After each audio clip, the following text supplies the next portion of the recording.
Growing up, we owned a private jet company back in Connecticut, and it was freshman year of high school that really just hit me that I wanted to be a pilot for the rest of my life. And I couldn't wait to get out of high school so I could start flying.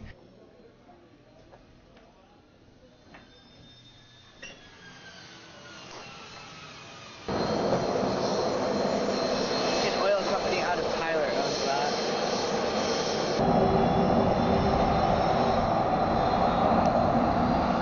My time at OU Aviation has been really good.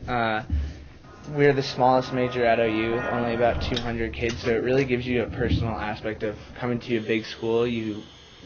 I get all the benefits of a big school, but I also get the small school feel because I know almost everyone who goes to or through the program.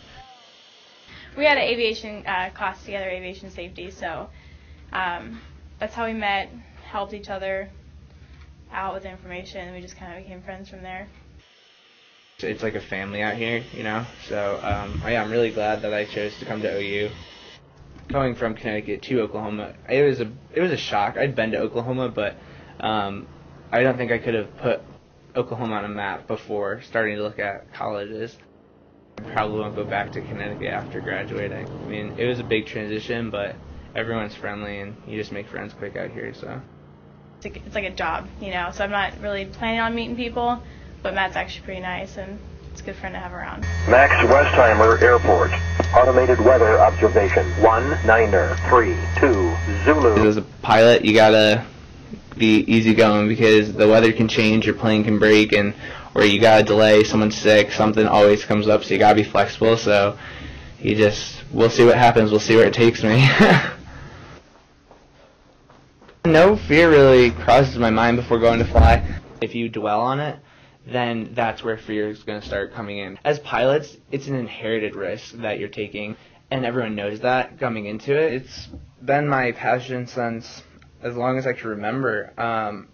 It's hard to explain aviation, and if you ask anyone, once you get hooked into aviation, you're never going to leave. When you go up there, you forget about everything that's going on the ground.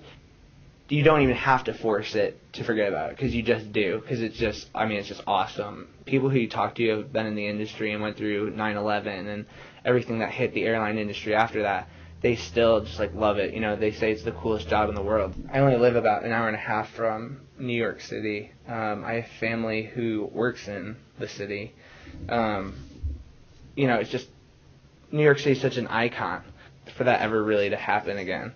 And so it doesn't really change how I feel about it.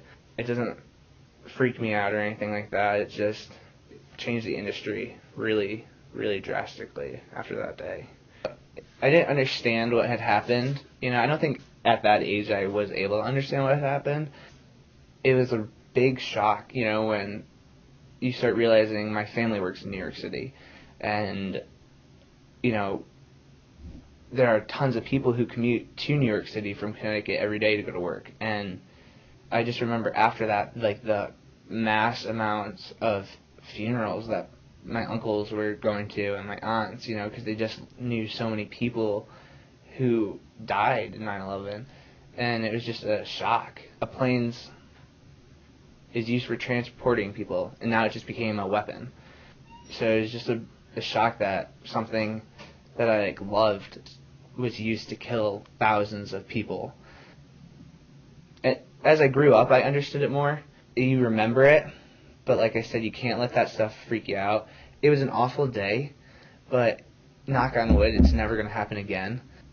And you can't let that fear of it is going to will it happen to me? Will they hijack my plane one day?